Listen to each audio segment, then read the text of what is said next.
సాగర్ గారు కాసేపు of topic మాట్లాడుకుందాం. Like every one will have weird things చాలా వియర్డ్ థింగ్స్ అన్ని షూట్లో అప్పుడప్పుడు జరుగుతూ ఉంటాయి. ఇలాంటి ఎక్స్పీరియన్స్లు నేను కూడా కొన్ని ఫేస్ చేశాను. లైక్ ఇలాంటి ఒక వీడెస్ట్ థింగ్ లేకపోతే స్ట్రేంజ్ థింగ్, అన్ఎక్స్పెక్టెడ్ థింగ్ మీ లైఫ్లో చెప్పండి. ఏదో ఎందుకు అంటే మీ అందరూ చెప్పడానికి తను కూడా ఒక డైరెక్టర్. తన ప్రాజెక్ట్ చేసేటప్పుడే వన్ ఫైన్ డే షూట్ చేస్తున్నాం. యాక్చువల్లీ అందులో మనడు even he is an artist. ఒక ప్రాజెక్ట్ సిరీస్ చేస్తున్నాం, అందులో మనడు one of the lead. So ఆ రోజు నైట్ సీన్స్ ఉన్నాయి.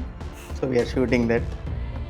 చేస్తూ వెళ్తున్నాం. ఇట్స్ అరౌండ్ 11 o'clock అట్లా అవుతుంది. నాట్ ఈవెన్ 10:30 అనుకోండి, నాకు గుర్తుంది. 10:30 11 ఆల్మోస్ట్ అంతే. బేసికలీ లో బడ్జెట్ ఫిలిం మేకర్స్ వాళ్ళకి మెయిన్ ప్రాబ్లం ఏంటంటే పర్మిషన్స్, లొకేషన్స్, పర్మిషన్స్.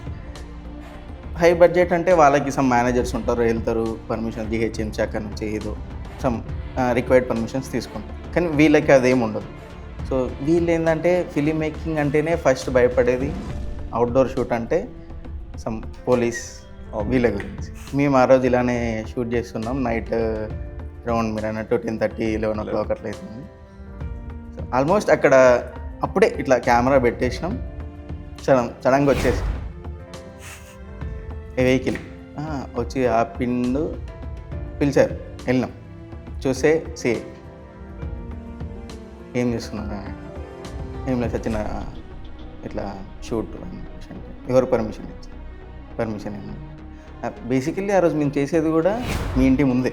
చాలా చిన్న షార్ట్, నాట్ ఈవెన్ ఒక 10 minutes కూడా పట్టకపోవచ్చేమో అది. అంటే మరో నన్ను అడిగితే మీ ఇంటి ముందు చేసుకోవడం గురించి ఇంకొన్ని పర్మిషన్ అడగాల్సిన అవసరం లేదని నేను అనుకున్నాను.